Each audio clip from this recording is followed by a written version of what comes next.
C'est l'événement du jour, la révélation d'une ultime bande-annonce pour Star Wars, les derniers jeudis. Écrit et réalisé par Rian Johnson Loupé, cet épisode OVI reprend la saga exactement là où le réveil de la Force s'est terminé, voici 2 ans.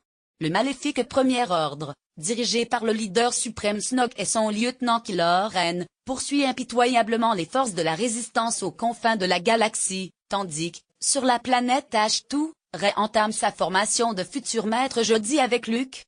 Les nouvelles images dévoilées par ce deuxième trailer révèlent de larges pans inédits d'intrigue et d'univers, dans une ambiance résolument plus sombre, conformément à l'usage du second acte d'une trilogie. Les fans de la première heure s'avouent a priori rassurés, même si la méfiance reste de mise après la déception du réveil de la Force. La proposition visuelle de Rian Johnson me paraît plus intéressante que celle de J.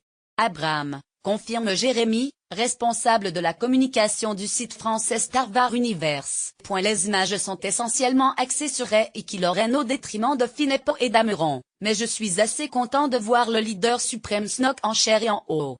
C'est plus heureux que l'hologramme hideux du film précédent. J'ai aimé aussi le parti pris de laisser planer une ambiguïté sur le positionnement moral des personnages. Bref, j'espère vraiment que les derniers jeudis sera se montrer plus original que le réveil de la Force. Raisonnablement optimiste, donc. Rey va-t-elle succomber au pouvoir de séduction du côté obscur? L'infâme petite frappe Kylo Ren va-t-elle aussi pulvériser sa maman Leia, après avoir tué le père Solo? Les derniers jeudis sauvera-t-il la franchise Star Wars du syndrome de la photocopieuse? Des bébêtes encore plus insupportables que Jar Jar Binks et Bébé 8 réunis, est-ce possible? On dirait que oui. Premières impressions et récapitulatifs de ce qu'on a aimé et moins aimé dans ce forcément spectaculaire film annonce. On aime la toute nouvelle planète Crête. Nous découvrirons pour la première fois ce nouvel astre granitique dans les derniers jeudis. Cette planète constituée de minerais rougeoyants a jadis hébergé les troupes de l'Alliance rebelle, et c'est sur son sol que le général Loyaz a décidé d'installer le QG de la résistance au Premier Ordre. Un peu comme les forces impériales avaient fini par traquer les rebelles réfugiés sur la planète de glace haute dans l'Empire contre-attaque, il semble que les sbires du Nouvel Ordre parviennent également à fondre sur les forces de la résistance. Comme toujours, on n'est sûr de rien, mais il semble que le superbe plan souterrain de cette course-poursuite entre un chasseur T et le faucon Millennium se déroule bel et bien dans les profondeurs de Crait. Et visuellement, il faut bien reconnaître que c'est somptueux. D'une façon générale, malgré une ou deux fautes de goût bien crispantes, il semble que ce Star Wars sera visuellement plus satisfaisant que son prédécesseur. Au plan sur Crête on ajoutera, au rayon plaisir des yeux, quelques aperçus de batailles spatiales et l'immensité impressionnante du vaisseau de Snoke, le Star Destroyer Supremacy. Captain Phasma va enfin dépoter alors que la promotion du réveil de la Force nous avait vendu une guerrière implacable au service du Premier Ordre. La pauvre Captain Phasma avait fait 3 petits tours devant la caméra d'Abrams, avant de finir éjectée comme une vieille chaussette pour rester polie dans un compacteur d'ordures.